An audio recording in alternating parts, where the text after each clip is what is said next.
Bonjour, bonjour à tous. C'est un visage, c'est un destin, celui d'un jeune Français parti combattre dans une guerre qui n'était pas la sienne. Une de nos équipes l'avait rencontré en 1991, au début des hostilités entre Serbes et Croates en ex-Yougoslavie. Il avait 25 ans et il s'appelait Jean-Michel. Alors, je me suis dit, on va bouger un peu. Ça faisait longtemps de toute façon que j'avais envie de bouger. C'est pas tellement pour des raisons politiques. Le front n'est pas en face, il est partout. Vous avancez sur une route calme et vous mourrez. C'est ce qui a coûté la vie à ce garde croate. Vous avez un gilet pare-balles? Non. Hein? Non. Moi, de toute façon, j'ai ma conscience pour moi, quoi qu'il arrive. Jean-Michel, lui aussi, a été victime de cette guerre. Il est même devenu un héros en Croatie aujourd'hui. Nous avons retracé son parcours, son histoire, celle d'un garçon de Vesoul pris dans le fracas des armes. Regardez.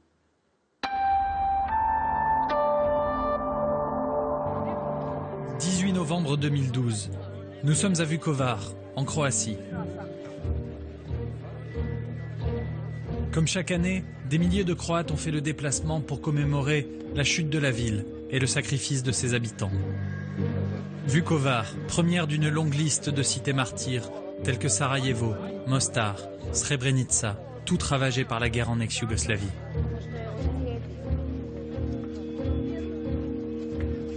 C'était il y a 22 ans et cette bataille marquait l'escalade d'un conflit qui en 10 ans fera plus de 220 000 morts et près d'1 million de réfugiés.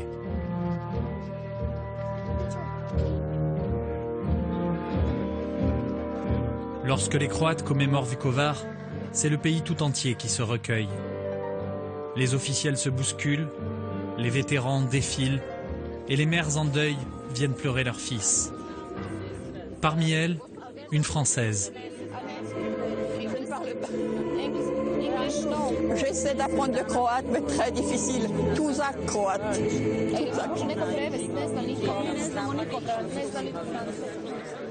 Liliane aussi a perdu un fils au cours de cette guerre.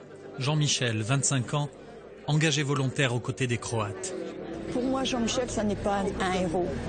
Il avait choisi de venir en tant que combattant, donc il est allé jusqu'au bout, c'était son choix.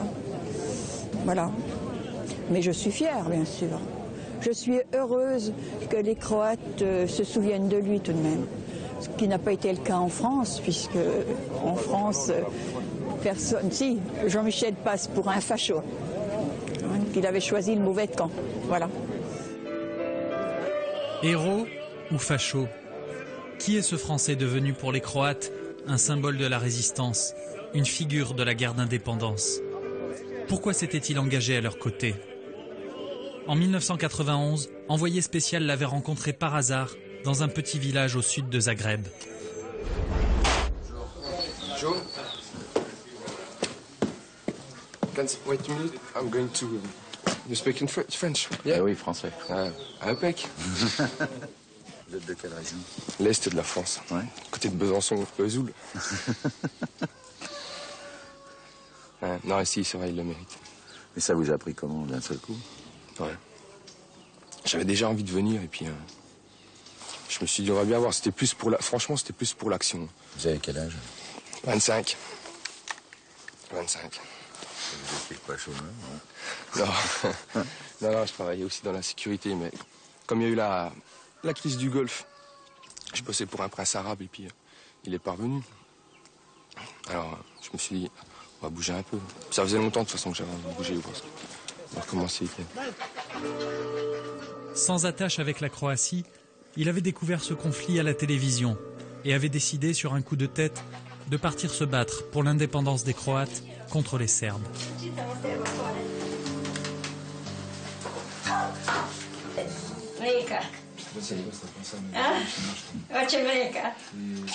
Ils ont le courage, hein, ils sont peut-être... c'est vrai que quand je regardais la télévision, ils me mettaient qu'ils étaient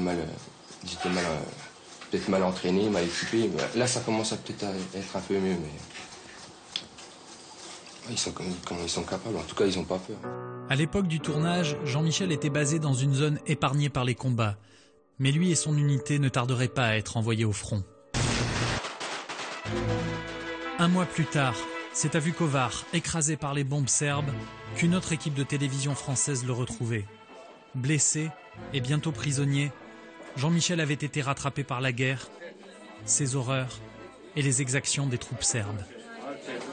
Ils arrivent dans les villages, ils tuent tous les hommes, prennent les femmes avec eux. Vous l'avez vu, ça? Ah, bien sûr, bien sûr. Dans les petits villages aux alentours de Vukovar. Et alors là, vous retournez en France, vous allez vous rebattre aux côtés des Croates? Là, je vais déjà retourner sur Zagreb, voir si c'est OK. Et après, ouais, je pense. Je verrai bien. Peut-être je rentrerai en France quelques temps pour voir ma famille, parce qu'ils n'ont pas de nouvelles de moi. Mais ouais, je pense retourner en France. Je vous l'ai dit, je suis ici pour le meilleur. Pour le meilleur.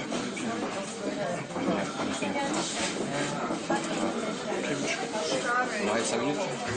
Mais l'interview ne reprit jamais. Les Serbes ont envahi l'hôpital, Jean-Michel et 264 autres prisonniers sont amenés quelques heures plus tard vers une destination inconnue. Ces images sont les dernières de lui. Qui a tué Jean-Michel Nicolier? Dans quelles circonstances? Où est son corps? Depuis 22 ans, sa mère Liliane et son frère Paul cherchent désespérément des réponses. Nous allons les accompagner dans leurs recherches. Et là, nous allons là où l'histoire de Jean-Michel avec la Croatie a commencé, et les combats. Ils habitaient chez une dame qui avait une ferme. Et cette dame, je me souviens l'avoir vue dans Envoyé spécial qui leur servait à boire ou à manger. Oui, c'est le premier lieu après Zagreb où ils ont été envoyés. Le village s'appelle Meaško Selo. Liliane et Paul sont attendus par ces deux hommes, tous deux vétérans. Il a du mal à marcher, Oui, il a sauté sur une mine. Ah oui? Ouais. Igor et Davor ont combattu aux côtés de Jean-Michel, du premier au dernier jour. Liliane les rencontre aujourd'hui pour la première fois.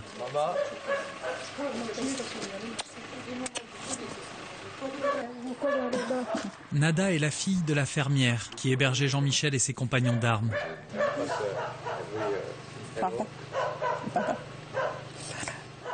Elle n'a jamais pu oublier le français. C'est comme ça. Les lieux n'ont pas changé depuis notre précédent reportage, il y a 22 ans. Jean-Michel a donc vécu ici ses premières semaines en tant que soldat, loin du tumulte de la ligne de front. C'est là que vous dormiez, que vous étiez, Jean-Michel, vous, puis les autres. Davor et Domagoy, oui. Dans cette pièce là-haut. On a dormi là-haut avec Jean le premier mois, quand on est arrivé de Zagreb pour défendre ce village. Jusqu'à notre départ pour Vukovar. Au total, Jean-Michel aura passé 3 semaines dans cette ferme. L'interview avec Jean-Michel a été filmée ici, devant la maison. Je me souviens quand on s'est dit au revoir, un combattant m'avait dit « On va pas pleurer maintenant, on va tous revenir de Vukovar ». Nous avons seulement des beaux souvenirs de cet endroit. On nettoyait les fusils, on montait la garde, on jouait aux cartes. On plaisantait. Oui, moi je le percevais comme ça aussi, d'après les quelques photos. Toujours un grand sourire, décontracté, quoi. Lorsqu'il lui parlait au téléphone, Jean-Michel ne cachait rien à sa mère de sa vie de soldat et de certaines de ses rencontres. Il me parlait d'une jeune fille qui s'appelait Solange. Hein? Et puis en riant, je lui ai dit, mais tu peux pas t'empêcher de draguer. Il m'a dit, elle m'apprend le croate. Voilà, Solange. Et j'aurais voulu savoir ce qu'était devenue cette jeune fille, si elle s'en était échappée. Je ne sais pas, on n'a gardé aucun contact. On ne sait pas ce qu'elle est devenue. Il y avait aussi une fille, Blanca. Mais je pense qu'il a eu plusieurs petites amies. Il est un garçon vraiment très charmant. Lorsque vous les entendez dire que Jean-Michel était toujours joyeux, souriant, de bonne humeur, on s'attend peut-être à ce que, quand il vient ici, il y ait de la gravité, il y ait de l'émotion. Non, non, non. Moi, je l'ai senti heureux au téléphone. Ce n'était plus le même garçon qui était assez renfermé, qui parlait très peu. Il avait trouvé sa voie, je pense. Jean et sa maman, ils se ressemblent vraiment beaucoup. Même visage, même geste, même façon de parler. Une ressemblance incroyable. Les mêmes. À la demande des vétérans, nous visionnons ensemble les images tournées ici même, il y a 22 ans.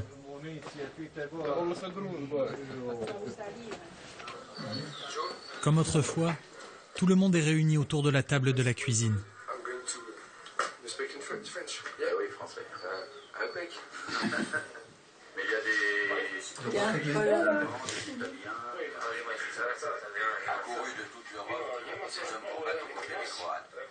Voilà Chego. Oui, c'est ici dans la cuisine, là-haut. Il y avait Chego, Vujacic, Domagoj et Jean. C'était ici, dans la petite cuisine derrière. C'est une zastava, fabrication yougoslave. Ah, c'est celle-là, ça va, pratique. Enfin, quand j'ai la lunette, c'est bon. L'engagement de Jean-Michel a-t-il surpris ses camarades à l'époque? Ont-ils cherché à le convaincre de rentrer chez lui, de fuir cette guerre qui n'était pas la sienne? Non, bien au contraire. On lui était reconnaissant d'être venu nous aider ici. On savait d'où il venait. On savait aussi qu'il n'avait aucun rapport avec ce pays et que c'était sa première fois en Croatie. Donc, on ne pouvait qu'apprécier qu'il soit là pour nous aider et qu'il soit resté avec nous à Vukovar jusqu'au dernier jour. C'était un étranger, c'était un garçon venu d'ailleurs, qui n'avait rien à voir avec tout cela, mais qui a tout de même compris au fond de lui que ces gens souffraient et qu'ils avaient besoin d'aide. C'était un grand geste de sa part. Il s'était identifié avec ses camarades, qui combattaient pour défendre leur pays. C'était un grand geste. C'était un geste d'une grande humanité. Ça, c'était Jean. Mais qui était vraiment Jean-Michel Nicollier? Et pourquoi avait-il choisi de prendre les armes aux côtés des Croates, quitte à y laisser sa vie? Jean-Michel est né ici, à Vesoul, petite ville de l'est de la France. Il était l'aîné d'une fratrie de 3 garçons. Sa mère les a élevés seuls. Son père, condamné dans des affaires de vol et d'escroquerie, ne s'est jamais occupé de ses fils. Nous avons retrouvé l'un de ses amis les plus proches, Jean-Christophe. Ils se sont rencontrés à l'âge de 7 ans, au pied de ces tours. C'est l'immeuble là-bas où il habitait. Et voilà, on se retrouvait tous ensemble, on était une trentaine ou quarantaine. C'était la guerre des boutons, hein. Donc l'immeuble là contre l'immeuble là, au début, l'immeuble là contre l'immeuble là, parce qu'il y avait beaucoup d'enfants. Jean-Michel n'était pas un bon élève, mais c'était un enfant qui s'intéressait au monde qui l'entourait. Dans cette époque-là, tout de suite, il montrait des intérêts différents des nôtres, quoi. Il parlait de politique, il s'intéressait aux différents conflits. Je me rappelle, on avait 10-12 ans, on ouvrait le journal, après le journal télévisé, on regardait ça ensemble, et puis il y avait le conflit israélo-palestinien, et puis il se sentait déjà un petit peu concerné, il essayait de comprendre comment ça se passait. Les conflits armés fascinaient Jean-Michel. Après avoir quitté l'école à 16 ans, il a tenté quelques mois plus tard de passer les sélections d'entrée au premier RPIMA, les commandos d'élite des parachutistes. Mais ce fut un échec, en raison de son impréparation et de problèmes physiques. Le jeune homme est obligé d'enchaîner les petits boulots avant de devenir agent de sécurité. Pour Jean-Christophe et Manu, un autre ami d'enfance de Jean-Michel, la guerre en Croatie lui a offert l'occasion de partir à l'aventure. Il savait qu'il y avait un conflit, que ça se passait mal pour les Croates. Il voulait les aider. Il ne supportait pas que ça se passe probablement en Europe. C'était à portée de main. Ce n'était pas un de ces conflits qu'on discutait ou dont on discutait avant, qui se passe dans le Moyen-Orient ou autre. Là, c'était à portée de main. C'est 4 heures de train, 5 heures de train d'où il habite. Quand il est parti, c'est vrai, moi je lui ai dit, mais qu'est-ce que tu vas faire là-bas? Tu connais pas le conflit, tu connais pas le terrain, tu connais... tu vas t'engager, c'est bien, c'est au niveau du cœur, de toute façon Jean-Mi, il a toujours eu un cœur énorme, donc voilà. Mais après, à part ça, il fallait quand même, il fallait oser, quoi. Il fallait oser aller là-bas, dans un conflit qui n'est pas le tien, où tu n'as pas forcément toutes les données pour comprendre le conflit, c'est pas évident, quoi. Je veux dire, Ses amis ont essayé de le dissuader de partir, en vain. C'est la photo de Jean-Mi. Sa mère non plus n'a pas pu le convaincre de rester. Il disait, tu vois ça, je vais partir. Et je lui disais, non. Écoute, on a déjà suffisamment de problèmes familiaux, tu restes là, ta place est ici. Voilà. Mais il me parlait toujours de la Croatie. Et après, là, le fameux jour où il a voulu partir, ça doit être un jeudi. Puis il m'a dit, je pars en Croatie. Il me dit, tu peux me dire tout ce que tu veux, je pars. Et puis après, je dis, ben, prends soin de toi parce que tu sais que... Il me dit, oui, oui, il est parti, il m'a embrassé. Puis toujours avec ce sourire, vous savez, ce beau sourire. Et il m'a dit, mais tu sais bien que les mauvaises herbes, elles ne meurent jamais. Parce que quand j'étais en colère après eux, je leur disais, je vous méprise. Je leur parlais plus. Je vous méprise, ou alors vous êtes des mauvaises herbes. Et il est parti d'à côté, et moi je suis partie à mon bureau. C'est la dernière fois que Liliane a vu son fils. Jean-Michel est monté dans un bus pour Zagreb avec quelques centaines de francs dans les poches. Il n'avait aucun contact sur place. À son arrivée, il s'est engagé dans la première unité de combat qui a bien voulu de lui. Je suis arrivé à la gare. Ah, t'es arrivé à Zagreb? Voilà, la gare. Je m'étais fixé comme objectif de m'enrôler, puis c'est tout. Et puis, je suis sorti de la gare, j'ai demandé. Enfin, je suis allé à la formation, personne ne parlait anglais, enfin, c'était le gros bordel. Puis après, j'ai demandé où était le poste de police. Les policiers l'ont orienté vers un bureau de recrutement. Jean-Michel, qui ne connaissait pas le pays et n'en parlait pas la langue, s'est enrôlé dans un groupe paramilitaire controversé, le ROS, dont la devise était « Prêt pour la patrie ».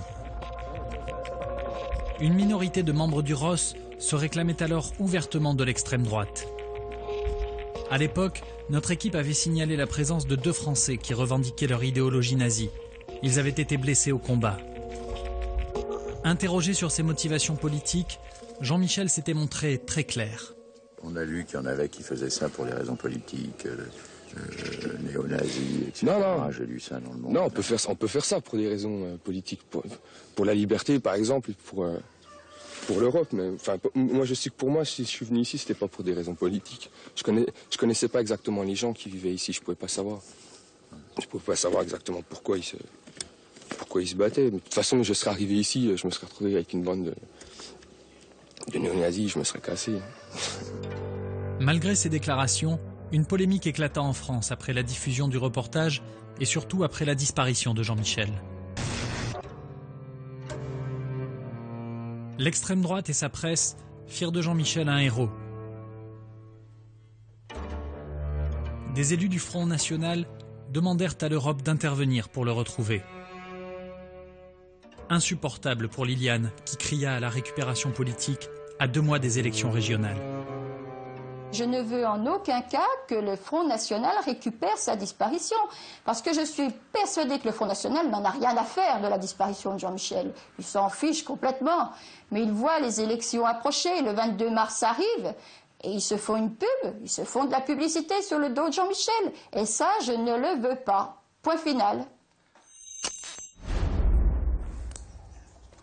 Tu n'étais pas là quand cette photo a été prise. Laisse son blouson. 22 ans plus tard, la version de Liliane n'a pas varié. Son fils n'a jamais été d'extrême droite. Pour lui, la Croatie voulait son indépendance, ce qui était tout à fait logique. Et comme on la lui refusait, il était normal d'aller combattre, de l'aider. Voilà. Pas d'idéologie? Ah non, absolument aucune. Non. Aujourd'hui, c'est Paul, son frère, qui veille sur sa mémoire sur les réseaux sociaux.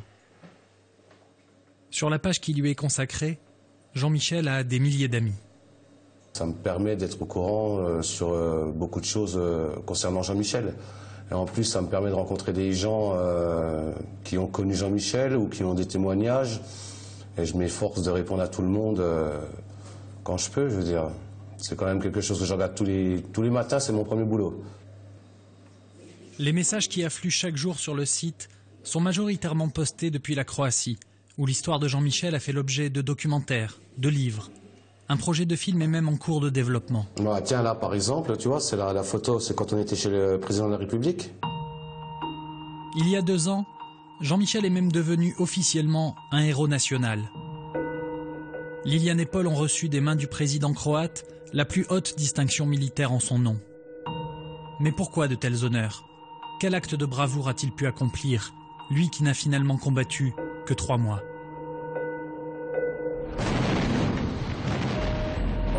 C'est en combattant à Vukovar que Jean-Michel a gagné ses galons de soldat, et c'est en y laissant sa vie qu'il est devenu une icône. Assiégé pendant près de 3 mois, Vukovar, la Croate, allait être totalement ravagée par les milliers d'obus serbes qui s'abattaient quotidiennement sur elle. Au plus fort de la bataille, 2000 défenseurs devaient faire face à plus de 80 000 assaillants. À Vukovar, Jean-Michel combattait aux côtés de Pacha, l'un des héros de la défense de la ville, l'une des grandes figures de la résistance, ici, à ses côtés. Avec Paul, il a accepté de revenir dans le quartier de Saïnichte, où il a combattu aux côtés de Jean-Michel. Paul, tu vois, ici, c'était des combats de rue. 50 mètres de distance entre eux et nous. On a réussi à tenir pendant 60 jours. Tous les jours, on perdait un camarade. Partout, il y avait des cadavres de civils, de chiens, d'animaux. Il y avait une odeur de mort avec tous ces cadavres. Nous ne nous étions pas lavés depuis 60 jours. Quel était le rôle de Jean-Michel ici? Il faisait quoi? On m'a dit qu'il était sniper Pour Jean-Michel, notre Jean-Michel, c'était pareil que pour les autres. Jean-Michel n'était pas le seul sniper. Pendant que l'on se retirait, Jean-Michel et les autres snipers étaient sur les toits à 50 mètres de là et devaient essayer de suivre les positions des snipers adverses. Jean-Michel était un bon soldat. Est-ce qu'il t'a parlé de... Est-ce qu'il a tué des Tchétniks?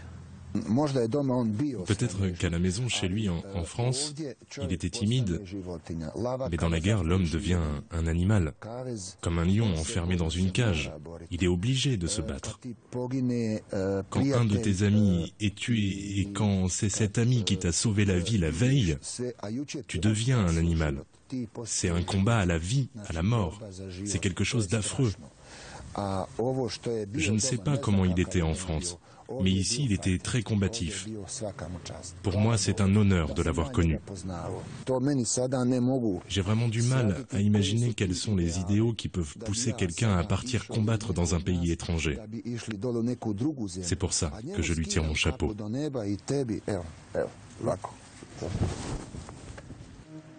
Mais un tir d'artillerie eut raison de la volonté du Français de demeurer au front. Blessé à la jambe, quelques jours seulement avant la chute de Vukovar, il est transféré à l'hôpital. Cet épilogue a été filmé par une équipe de télévision française. Ces journalistes, qui travaillaient pour le journal de la 5, assistèrent à l'entrée des Serbes, dans la ville dévastée. Les derniers Croates rescapés du siège étaient chassés hors de Vukovar, quand ils n'étaient pas sommairement exécutés, en pleine rue. Ce nettoyage ethnique était confié aux tristement célèbres Tchétniks serbes.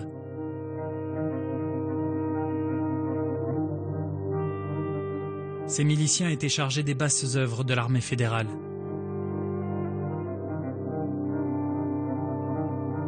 C'est au milieu du chaos de cette fin de siège que les journalistes français Hervé Guéquier et Agnès Varagnan ont croisé Jean-Michel. 22 ans plus tard, les deux journalistes n'ont rien oublié de cette dernière interview du Français de Vukovar. Et là, on découvre Jean-Michel Nicolier, engagé volontaire, il le dit d'ailleurs, français. Et je me souviens qu'on a peu de temps à ce moment-là. On sait qu'on peut pas rester très longtemps. On le voit quelques minutes, Jean-Michel Nicolier. Mais moi, je sens tout de suite que c'est pas un extrémiste. Je sens que c'est un petit jeune, qui veut faire le coup de feu, qui a envie de vivre une aventure extraordinaire. Qu'est-ce que vous faisiez dans Vukovar, en tant que Français? J'étais engagé, volontaire. Et puis, on a perdu. Pour vous, Vukovar, ça symbolise quoi exactement? Une boucherie.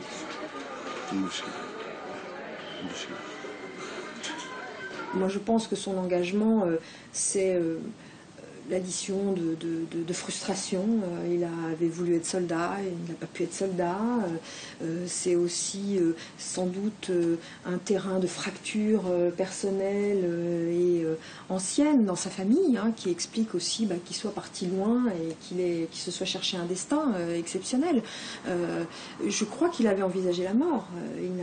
Je ne pense pas que ce soit un garçon absurde, stupide, pas du tout, pas fou non plus. Donc ça s'explique aussi par son histoire et par ce qu'il est allé chercher là-bas qu'il n'a peut-être pas eu chez lui. Vous avez peur? Non, j'ai pas peur, c'est les soldats. Moi, je me considère aussi comme un soldat. C'est sûr qu'il y a des gens stupides de tous les côtés. Et alors maintenant, comment ça peut se passer? L'évacuation, vous y croyez? J'espère pour l'évacuation. Ouais, c'est l'armée fédérale qui doit organiser ça. Normalement, on devait partir aujourd'hui pour Zagreb. Tout le monde attend, j'espère. Mais Jean-Michel Nicollier n'a jamais été transféré à Zagreb. Je ne peux pas imaginer ce qui va se passer. Je lui dis d'ailleurs... Ni pour lui, ni pour les autres. Donne-nous les coordonnées de ta mère, on va l'appeler, lui donner de tes nouvelles. Je suis sûre qu'on va te retrouver dans un camp de prisonniers aux alentours dans quelques temps. On en demandera, on te cherchera et on le laisse là à son destin parce qu'on n'a pas d'autre choix.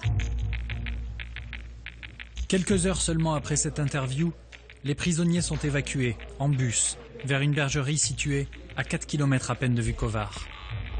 Transformés depuis en musée, c'est ici que les prisonniers de l'hôpital ont été méthodiquement assassinés. Jean-Michel a-t-il été victime de ce qui est aujourd'hui considéré comme le premier crime de masse du conflit en ex-Yougoslavie? Aujourd'hui encore, les circonstances de sa mort ne sont pas clairement établies. En octobre 92, à proximité de la bergerie, un charnier de plus de 200 corps a bien été découvert. Mais les corps de Jean-Michel et de 60 autres prisonniers de l'hôpital manquent à l'appel. 22 ans après, ils restent introuvables. Qu'est-il arrivé aux Français de Vukovar? Seul un survivant du massacre de la bergerie d'Ovtchara pouvait raconter les dernières heures de Jean-Michel. Paul, brate Jean-Michel. Oui. Avec Paul, nous avons rencontré Drago Berghofer. Il a témoigné à 5 reprises devant le tribunal pénal international de La Haye. Quand nous sommes sortis du bus, ils nous ont de nouveau disposés en colonne, en 2 rangées. Ici. Il y avait à peu près 8 soldats. Ils nous ont battus avec des gourdins, avec les pieds, des bâtons. Moi, j'ai été tabassé avec une béquille, pris à un des blessés. Il m'a frappé sur la tête. Il m'a cassé le crâne. Et après 1 heure, un gars rentre dans le hangar et il demande « Il dit où le Français ?» Et Jean-Michel lui fait signe « Je suis là ». Et alors il l'a tabassé pendant 10-12 minutes avec un gourdin ou un câble d'électricité ou un bâton en bois, je ne sais pas exactement. Il faut voir qu'on était en tout 250 personnes dans ce hangar. Ça s'est passé à 5-6 mètres de moi.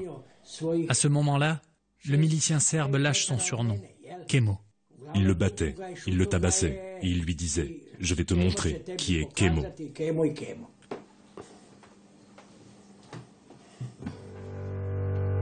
Malgré ces révélations, le mystère demeure. Qui a tué Jean-Michel Nicollier? A-t-il succombé sous les coups de Kemo? Ce dernier n'avouera rien de son crime. Il est mort en 2005 sans jamais avoir été inquiété par la justice.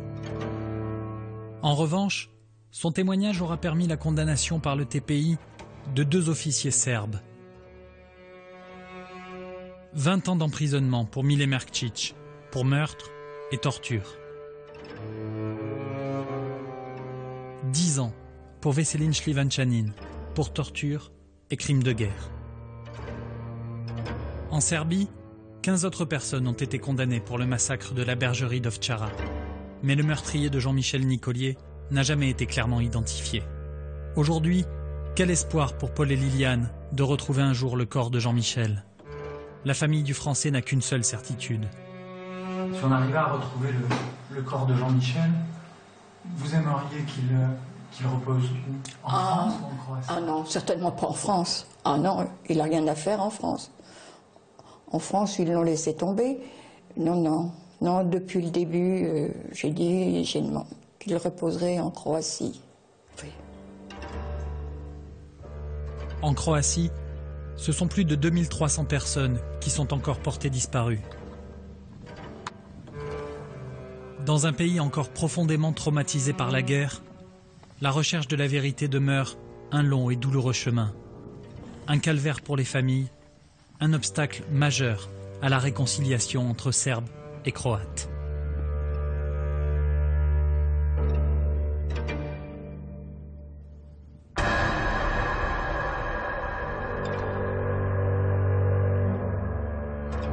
Bonjour Julien Trida. Bonjour. C'est vous qui avez signé ce reportage. Qu'est-ce qui vous a intéressé dans cette trajectoire?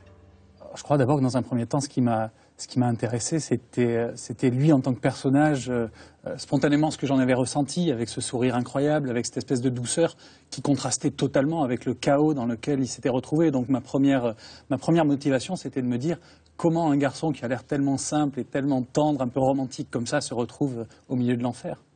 Alors vous le disiez, à votre connaissance, Jean-Michel Nicollet n'a pas eu sa carte au Front National, il n'était pas encarté dans ce parti, mais certains disent encore aujourd'hui qu'il en partageait certaines des idées. Quel est votre avis là-dessus? Écoutez, c'est assez complexe dans la mesure où faut d'abord bien recontextualiser les choses. Le conflit en ex-Yougoslavie, c'était pour le Front National, pour l'extrême droite, le dernier grand conflit idéologique contre l'ennemi héréditaire communiste. Donc évidemment, aller combattre ce qu'ils appelaient les serbo-communistes, c'était devenu leur cheval de bataille, si j'ose dire. Donc évidemment, la tentation était grande pour l'extrême droite de récupérer le destin de Jean-Michel. Maintenant, si on fouille un petit peu ce que l'on a fait, si l'on enquête, non seulement évidemment ses proches démentent totalement toute appartenance à l'extrême droite, mais si on enquête même au sein des cellules du Front National de Vesoul ou de Haute-Saône, personne ne se souvient de lui, ni même par rapport à son histoire, ni jamais en ne l'ayant vu venir militer ou adhérer à un quelconque parti nationaliste ou d'extrême droite. Donc votre sentiment, c'est vraiment qu'il est parti là-bas, ni pour l'argent, ni pour les idées, mais pour l'aventure? Pour l'argent, c'est certainement pas. Il faut savoir que là-bas, les engagés volontaires étrangers étaient payés une misère, hein, tout juste de quoi acheter des cigarettes. Donc certainement pas pour l'argent. Par idéologie, non, manifestement pas. D'ailleurs, il le dit à de multiples reprises. Par contre, il y avait sûrement un idéal un petit peu romantique derrière tout ça, une certaine peut-être idée de l'Europe aussi. Il en parle dans le reportage envoyé spécial il y a 20 ans. Donc je pense qu'il était plutôt parti là-bas avec des vertus assez nobles. Il y a beaucoup de Français qui sont partis combattre en Croatie. Est-ce qu'on a des chiffres? Alors c'est difficile de quantifier très exactement le nombre de Français partis là-bas. On sait qu'il y a environ 500-550 étrangers volontaires qui sont partis se battre en ex-Yougoslavie, d'une vingtaine de nationalités différentes. Essentiellement des Européens? Essentiellement des Européens, des Allemands, des Anglais, des Français, majoritairement. Maintenant, réussir à dire exactement combien de Français sont passés là-bas, c'est très difficile, puisque, vous le comprenez bien, au début de ce conflit, on est vraiment dans des armées de fortune qui se constituent un petit peu au jour le jour et dans lequel il n'y a pas forcément de liste d'engagement très bien tenue. Donc il y a certainement des Français qui ont fait des passages là-bas et dont on n'a pas gardé la trace, d'autres qui ont laissé leur vie, on le sait, et d'autres, et c'est amusant, qui eux, 20 ans après, sont carrément restés là-bas et vivent encore en Croatie. Est-ce qu'on sait combien de ces engagés volontaires européens sont morts dans ce conflit? Oui, c'est un chiffre et une statistique qui révèle à combien les étrangers volontaires étaient exposés, puisque sur les 500 étrangers, un tiers a été tué au combat, un tiers a été blessé, grièvement blessé. Donc ça veut dire qu'on est dans des proportions qui sont très importantes et ça montre à quel point les engagés volontaires dont faisait partie Jean-Michel étaient systématiquement envoyés au front. Combat. Comment est-ce que vous expliquez que Jean-Michel Nicollet soit devenu un héros aujourd'hui en Croatie? Pourquoi lui? D'abord, je pense que, comme tout peuple, après une période de guerre et qui a besoin de se construire une histoire, qui a besoin de se construire une mythologie, On se cherche des héros, des figures. Alors les défenseurs de Vukovar sont pour les Croates tous des héros. À peu près tous des héros, absolument. Quels que soient finalement leurs actes de bravoure, le simple fait d'avoir qu'ils été aient à Vukovar, participé, voilà, avec une telle dans une bataille où c'était David contre Goliath, hein, c'était véritablement de simples civils qui s'armaient au jour le jour pour faire face à une armée surarmée justement. Donc je pense que finalement Jean-Michel devient le symbole de cette guerre et une espèce d'icône. Probablement parce que justement, il est le symbole des étrangers qui ne sont pas allés les aider. Il est celui qui a entendu leur appel. Est-ce que vous pensez qu'un jour on saura toute la vérité sur la mort de Jean-Michel Nicollier? Et là, c'est très difficile à dire. Il faut bien comprendre quelque chose, c'est que aujourd'hui, il reste 2300 personnes qui sont encore portées disparues en Croatie. Pour le simple meurtre, crime d'Ovčara, de cette ferme de Chara où était Jean-Michel. Sur les 260 prisonniers de l'hôpital qui ont été évacués et probablement exécutés, il manque encore 60 corps à identifier. Donc, à savoir ce qui leur est arrivé, c'est forcément difficile. Il y a peu de témoins. Et puis, il faut comprendre une chose, c'est qu'aujourd'hui, les seuls qui peuvent donner ces éléments, qui peuvent dire où sont les corps, ce sont les Serbes, ce sont les bourreaux serbes. Et eux, bien entendu, soit ont disparu dans la nature, soit, et c'est plus grave, sont aujourd'hui protégés par la justice serbe pour avoir témoigné contre leurs supérieurs, pour avoir témoigné contre leurs complices. Et donc aujourd'hui, nombre de ces petits bourreaux de guerre, de ces petites mains, jouissent d'une impunité presque totale. Merci Julien Trida pour ce reportage et pour votre témoignage. La semaine prochaine, la suite d'un nouveau reportage d'Envoyé spécial La Suite. Regardez tout de suite un extrait. Chaque année, c'est plus d'1 500 000 conteneurs qui débarquent dans les ports français. Les marchandises qu'ils contiennent sont-elles contaminées? Qu'en est-il des fruits et légumes qui arrivent du monde entier qui se retrouvent dans notre assiette? Il y a 5 ans, nous avions constaté que les enseignes de la grande distribution ne contrôlaient qu'une infime partie des fruits et légumes importés. Toulouse, un laboratoire spécialisé dans la recherche de pesticides. Ici, la grande distribution ou encore des importateurs de nourriture viennent de temps en temps faire analyser des produits. En fait, on a de tout. On a du maïs, des fruits et légumes, du frais, des yaourts, du blé. Ça, c'est des échantillons de maïs. Rien ne les y oblige, c'est de l'autocontrôle. Mais les produits ont beau être passés au peigne fin, ces analyses ne représentent qu'une goutte d'eau par rapport à tout ce qui est vendu sur le marché de l'agroalimentaire. Tout laboratoire confondu, c'est moins de 1% des denrées qui sont analysées chaque année en France. À notre connaissance, ce type de contrôle ne s'est pas intensifié. Alors, nous avons voulu savoir s'il y a un risque de retrouver un pesticide interdit dans nos fruits et légumes. Au hasard, dans un supermarché parisien, nous avons acheté 3 produits. Des haricots verts du Kenya, des pêches du Chili et des concombres de Jordanie. Nous les avons fait analyser. Et surprise, le laboratoire a retrouvé un pesticide interdit en France depuis 2009. La carbendazime, une molécule qui a un effet perturbateur pour l'organisme et qui est potentiellement cancérigène pour l'homme. Précisément, elle se cachait dans les concombres de Jordanie. Il aura donc suffi d'acheter 3 aliments pour en trouver un contaminé par un pesticide interdit en France. C'est la fin de cette émission. Merci d'être resté avec nous. Très bon après-midi sur notre chaîne et à très vite.